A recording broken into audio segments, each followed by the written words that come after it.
When bombs fall, the world often holds its breath. But too often Africa is told to remain silent, to watch, to wait, to obey. But I say, there's no more, because we are not voiceless. We are not blind. We are not deaf to the cries of children, whether they are in Gaza, in Iran, or in the forgotten corners of Congo. When I see the skies of the Middle East light up with fire, when I see hospitals destroyed, when I see children burying their parents instead of being protected by them, I cannot be silent. Eklas Africa cannot be silent. They tell us this is not our war. They say, focus on your own problems. But I ask you, it checks when injustice becomes global.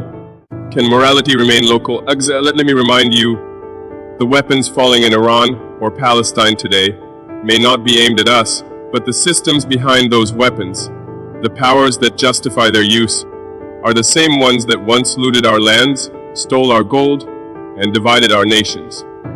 They gave us borders we never asked for. They gave us debt we never owed. And today, they give us silence in the face of genocide and call it diplomacy.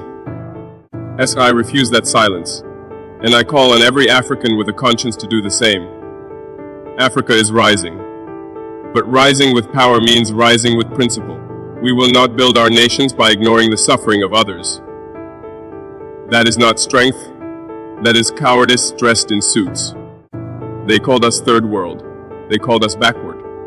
But I tell you, the most backward thing on earth is a world that normalizes war, that justifies bombing civilians, and then asks the victims to explain themselves.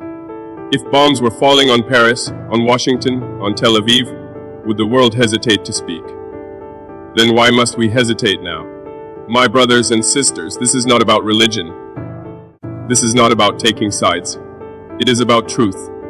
It is about standing with the victims, not the victors of violence. It is about reclaiming our voice as Africans, as humans, as moral beings. I have seen war. I have buried comrades.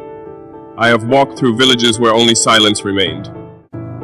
And I tell you, this SX true leadership is not measured by who you conquer, but by who you protect. Thus must protect those who cannot protect themselves. Speak up. In your communities, in your schools, on your screens. Do not let them control the story. Let our children see that Africa did not look away, that we stood not for empire, but for a sixth empathy. We are not a continent of observers. We are a continent of builders, of warriors, of dreamers. And dreamers must defend the dignity of every child, no matter their country. So today I say to the world tax, when bombs fall, Africa must speak. Because the day we lose our voice is the day we lose our soul.